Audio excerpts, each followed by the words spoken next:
Saudara, siang hari ini kawasan di sekitar Mako Brimob Kelapa II Depok, Jawa Barat masih terus dijaga ketat seiring dengan ditetapkannya Irjen Verdi Sambo sebagai tersangka kasus pembunuhan Brigadir Yosua. Terpantau sejak pagi hari, sejumlah personel berpakaian lengkap membawa senjata berjaga di pintu masuk Mako Brimob. Satu unit mobil Barakuda pun ditempatkan di area pintu masuk. Diketahui proses penyidikan terkait kasus tewasnya Brigadir Yosua masih terus dilakukan tim khusus Polri bentukan Kapolri. Hingga kini sudah ada 3 perwira tinggi Polri yang ditempatkan di Makobrimob untuk menjalani pemeriksaan intensif. Lalu bagaimana kondisi terkini pasca penetapan tersangka Irjen Verdi Sambo atas pembunuhan Brigadir Yosua? Kita akan tanyakan jurnalis Kompas TV Revi Desantra yang saat ini berada di Makobrimob Kelapa II Depok, Jawa Barat. Revi, setelah ditetapkan tersangka tadi malam maksud saya, apakah sudah dilakukan penahanan terhadap Verdi Sambo? Sebab sejak Sabtu lalu Irjen Verdi Sambo memang ditempatkan di Makobrimob untuk pemeriksaan etik hingga 30 hari ke depan kabarnya.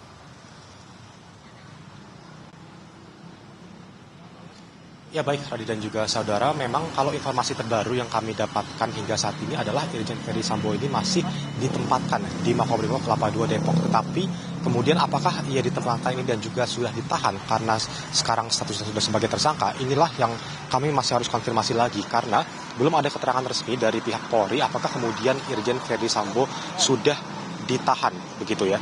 Karena kalau informasi terakhir yang juga sudah disebutkan oleh Kapolri Jenderal Listio Sigit Prabowo kemarin dalam konferensi pers penetapan tersangka Irjen Verdi Sambo, ia mengatakan bahwa tentu saja Verdi Sambo ini akan ditahan karena sudah sebagai tersangka. Tetapi memang saat ini penyidik masih terus melakukan pemeriksaan terhadap Verdi Sambo di Makobrimob dengan statusnya sebagai tersangka. Karena kita ketahui bahwa sejak hari Sabtu lalu Irjen Verdi Sambo sudah dibawa ke Makobrimob dan dilakukan pemeriksaan secara intensif selama 30 hari ke depan, tetapi saat itu statusnya masih sebagai saksi dan penyidik juga saat itu juga masih memeriksa Verdi Sambo ini terkait dengan adanya dugaan pelanggaran kode etik begitu. Tetapi tentu saja setelah kemarin ditetapkan sebagai tersangka, eskalasinya ini tentu akan berubah, Radi dan juga saudara. Kita belum mengetahui apakah kemudian tenggat waktu 30 hari Irjen Verdi Sambo ini ditahan di Makobrimob ini masih akan dilakukan atau kemudian nantinya setelah adanya pemeriksaan Irjen Verdi Sambo sebagai tersangka oleh penyidik akan langsung ditempatkan di rutan Makobrimob untuk ditahan karena Kapolri juga mengatakan bahwa rutan Makobrimob ini menjadi tempat ataupun salah satu tempat yang paling memungkinkan untuk kemudian menahan Irjen Verdi Sambo setelah nanti dirinya diperiksa sebagai tersangka. Tetapi sekali lagi saya tegaskan bahwa hingga saat ini belum ada konfirmasi lagi apakah kemudian Irjen Verdi Sambo yang masih ada di dalam Makobrimob ini sudah ditahan atau masih menjalani pemeriksaan atau sekedar ditempatkan untuk menjalani pemeriksaan sebagai tersangka oleh penyidik. Ya, Barada Eliezer bisa jadi boleh dibilang adalah sosok utama yang menyebabkan Irjen Verdi Sambo saat ini berstatus tersangka karena mengubah seluruh berita acara pemeriksaan yang mengaku bahwa Irjen Verdi Sambo memerintahkan dirinya untuk menembak atau membunuh Brigadir Yosua. Dan saat ini tapi banyak dari masyarakat publik terutama menanyakan motif yang dilakukan oleh Verdi Sambo untuk membunuh Brigadir Yosua. Penyidikan juga masih terus dilakukan untuk mencari motif atau kemungkinan tersangka lain. Nah, sudah ada keterangan dari polisi soal penyebab pembunuhan Brigadir Yosua, terutama soal motif ini?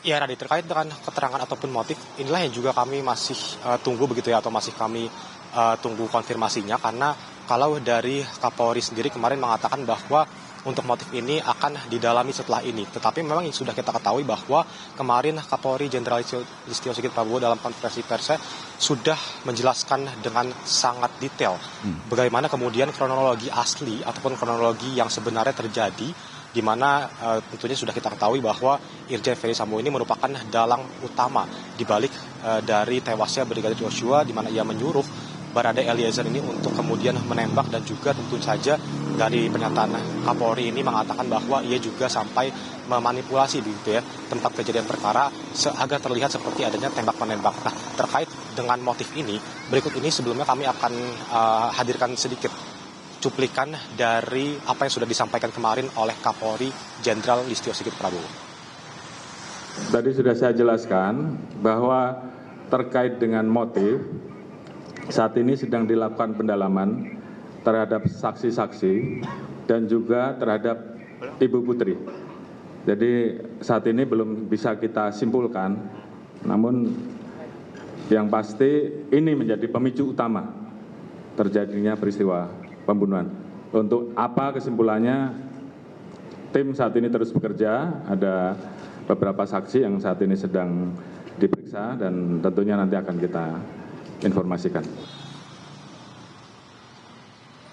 Ya, seperti yang tadi sudah kita dengarkan bahwa Kapolri menyebutkan hingga saat ini pemeriksaan saksi masih akan terus dilakukan agar menemukan motif sesungguhnya dari mengapa kemudian Verdi Sambo ini melakukan ataupun menyuruh beberapa bawahannya termasuk Barada Eliezer untuk kemudian menembak Brigadir Joshua. Saksi-saksi termasuk juga saksi kunci seperti istri dari Verdi Sambo yakni Putri Candrawati juga masih akan terus diperiksa nantinya oleh pihak kepolisian agar tentu saja saat ini kita bisa mengetahui apa motif sesungguhnya, karena setelah kemarin sudah diketahui tersangka utama dari kasus ini dan juga kita ketahui bahwa kasus ini sudah sangat menemukan titik terangnya, tentu yang ingin diketahui oleh publik saat ini adalah kemudian mengapa Irjen Verdi Sambo sampai segitunya untuk kemudian menyebabkan tewasnya Brigadir Joshua dan juga membuat skenario yang sampai harus menyebabkan juga ataupun memilih gitu ya bawaan-bawaannya ini untuk kemudian juga ditetapkan sebagai tersangka dan juga terjerat dalam kasus ini. Inilah yang masih harus kita tunggu lagi, Radhi dan juga saudara, untuk kemudian apa motif sebenarnya dari kasus ini. Radhi. Ya, kita pikir wajar, sangat wajar publik ingin tahu apa motif sebenarnya, karena ini adalah peristiwa yang tidak wajar di mana seorang jenderal bintang 2 ternyata meminta atau menyuruh anak buahnya untuk membunuh seseorang. Tentu saja kita menarik untuk kita terus tunggu bagaimana hasil dari penyidikan tim khusus Polri terkait kasus ini. Terima kasih Revi Desantra melaporkan langsung dari Makobrimob Depok, Jawa Barat.